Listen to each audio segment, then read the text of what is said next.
Romney's a good man. He cares about 100% of Americans in this country.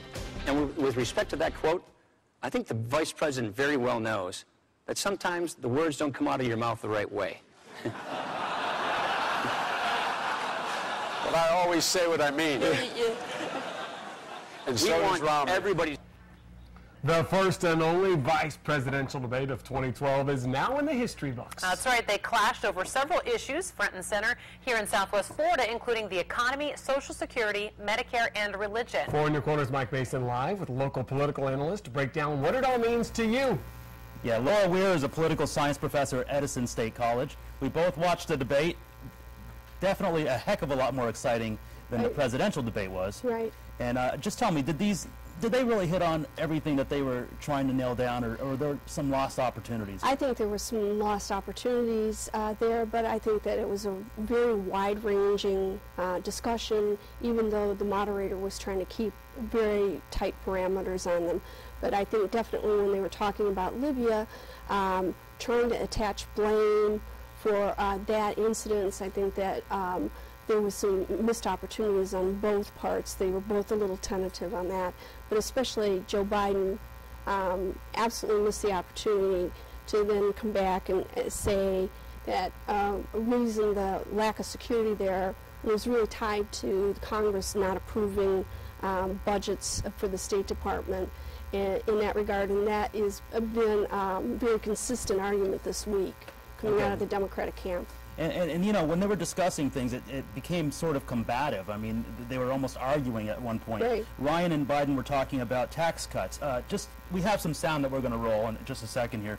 Set up what we're going to, say. Right. So they were really going at each other hammer and tong with statistics and percentages. And then Paul Ryan started to make an argument about, well, really all of these problems with the fiscal cliff, and that problem was really as a result of this refusal to bargain in a bipartisan way. And reach across the aisle. Reach across the aisle. Don't give it all away. Let's go to the sound and take a look.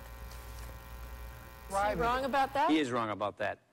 You can cut tax rates by 20% and still preserve these important preferences for middle-class taxpayers. Not mathematically possible. It is mathematically possible. It's been done before. It's precisely what we're proposing. It has never been done before. It's been done a couple of times, actually. It has never been Jack done Kennedy before. lowered tax rates, increased growth. Ronald Reagan. Now you're Jack Kennedy. Ronald Reagan.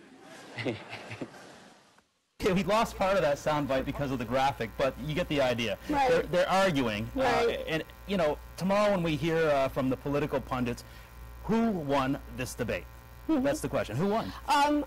I think that ultimately Paul Ryan acquitted himself and created the image that he very credibly can be the vice president.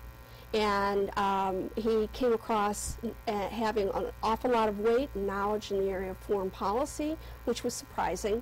And he actually went into depths in terms of domestic issues that ranged outside of his tax plan and his own personal budget. So maybe a win for the Republicans again. I think that yes, I think that probably personally for Paul Ryan, I think that this was a very good showing for him. So definitely a lot of fodder for the political pundits to talk about tomorrow. Absolutely. Okay, well, thank you for joining us tonight. Thank you for having me. Okay, we'll send it back to you guys on the desk.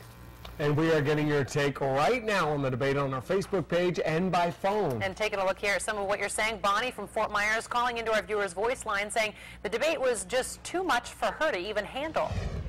I got so sick and tired of listening to Biden being so rude, interrupting Ryan and laughing at him. That was so disrespectful. Others on our Facebook page agreeing with Bonnie. Ellen writing, Biden is a hothead. He needs to quit interrupting. Tara says Ryan is very calm and collected.